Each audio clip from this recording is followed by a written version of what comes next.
Hello welcome back to our family. അപ്പോൾ എല്ലാവർക്കും ഒരിക്കൽ കൂടി സ്വാഗതം. ഹാപ്പി ഈദ് മുബാറക്ക്. രാവിലെ എണീറ്റിട്ടുണ്ട്. ഞാൻ മാത്രമല്ല, ഞാനും അമ്മച്ചിയും അണ്ണച്ചിയും ഐസൂട്ടം നല്ല ഉറക്കമൊക്കെ കിടന്ന് ഉറങ്ങട്ടെ എന്ന് വിചാരിച്ച ആശാൻ കേട്ടോ.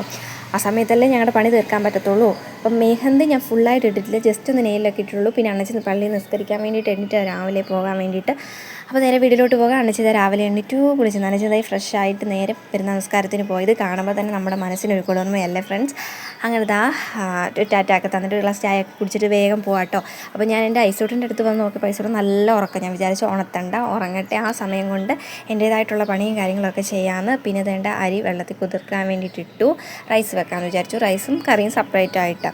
അപ്പോൾ ആ വെള്ളം നമ്മൾ ഓൾറെഡി ഇങ്ങനെ ഉലുവ വെള്ളത്തിന് വേണ്ടിയിട്ട് രാവിലെ എല്ലാവരും ഇടുന്ന പോലെ നമ്മളും വെള്ളം തിളപ്പിക്കാൻ വേണ്ടി വെച്ചു. അമ്മച്ചി പതുക്കെ തേണ്ട അരിഞ്ഞുകൊണ്ടിരിക്കുകയാണ്. പച്ചക്കറിയും കാര്യങ്ങളൊക്കെ പെട്ടെന്ന് ഓരോ കാര്യങ്ങൾക്ക് വേണ്ടി ഞാൻ എന്തൊക്കെയോ ചെയ്യുവാണ് രാവിലെ കാപ്പിക്ക് വേണ്ടിയിട്ട്. ഓൾറെഡി നമുക്ക് കറി സെറ്റായിട്ട് ഇരിപ്പുണ്ടായിരുന്നു. പിന്നെ ചപ്പാത്തിയും ചായ ഇടാമെന്ന് വിചാരിച്ചു. ആ കൂടെ എന്തൊക്കെയോ ഞാൻ അങ്ങോട്ടും ഇങ്ങോട്ടൊക്കെ ചെയ്യുന്നുണ്ട് കേട്ടോ. കാരണം ആശാൻ ഉണർന്നു കഴിഞ്ഞാൽ എന്നെക്കൊണ്ട് പറ്റത്തില്ല. പിന്നെ അമ്മച്ചിക്ക് മാത്രമല്ലേ പറ്റത്തുള്ളൂ. അപ്പോൾ ആ കൂട്ടത്തിൽ രാവിലെ തന്നെ കാപ്പി റെഡിയാക്കിക്കൊണ്ടിരിക്കുന്നു. ചപ്പാത്തി സെറ്റാക്കി തേണ്ട. അപ്പോഴത്തേനും ആശാൻ ഉണർന്ന് ഞാൻ കുളിപ്പിച്ച് റെഡിയാക്കി മുത്തുമണിയെ തേണ്ട നോക്കി നിൽക്കും. അവൻ്റെ അത്തച്ചി വരുന്ന കേട്ടോ. അത്തച്ചി വരുന്നുണ്ട്. അങ്ങനെ അതാ സുന്ദരമണിയെ മാറ്റി നിർത്തി തേണ്ട ചായയും ചപ്പാത്തിയൊക്കെ എടുത്തു. അപ്പോഴത്തേനും അത്തച്ചി മോനും ഭയങ്കര കളിയും ബഹളവുമാണ്. പിന്നെ അടുക്കളയിലോട്ട് വന്നപ്പോഴത്തേന് അരി കഴുകി വാരി വെച്ചു. പിന്നെ അതാ ചിക്കൻ കറിക്ക് വേണ്ടിയിട്ട് ഞങ്ങളെല്ലാം സെറ്റാക്കിക്കൊണ്ടിരിക്കുകയാണ് കേട്ടോ. ചിക്കൻ കഴുകി വാരിയൊക്കെ വെച്ചു.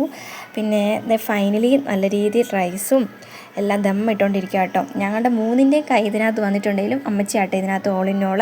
അപ്പോൾ ഇതെല്ലാം റെഡി ആക്കിക്കൊണ്ടിരിക്കുകയാണ്. നമ്മളിവിടെ സെപ്പറേറ്റ് ആയിട്ടാണ് റൈസും കറിയും ഒക്കെ സെപ്പറേറ്റ് ആയിട്ടാണ് ഇട്ടേക്കുന്നത്. നമുക്ക് കറി വൈകിട്ട് തന്നെ എടുക്കാമല്ലോ. അപ്പോൾ അതാ നമ്മൾ റൈസ് സെറ്റായിട്ടുണ്ട്, കറി സെറ്റായിട്ടുണ്ട്. പിന്നെ പപ്പടം, ചള്ളാസ്, സലാഡും. അങ്ങനെ ഞങ്ങൾ ഷോർട്സും റീൽസും ഫോട്ടോസും ഒക്കെ എടുത്തു. പിന്നെ ഇനി എല്ലാവരും റെസ്റ്റ് എടുക്കാൻ വേണ്ടിയിട്ട് പോകാം കേട്ടോ. ഞാനും പാത്രമെല്ലാം കഴുകി വെച്ചു. എല്ലാവരും ഈ കൊല്ലത്തെ നല്ല രീതിയിൽ അൽഹംദുലില്ലാ ആഹാരമൊക്കെ കഴിച്ച് വളരെ ചെറിയ രീതിയിൽ തന്നെ ഈ കൊല്ലത്തെ പെരുന്നാൾ കഴിഞ്ഞു.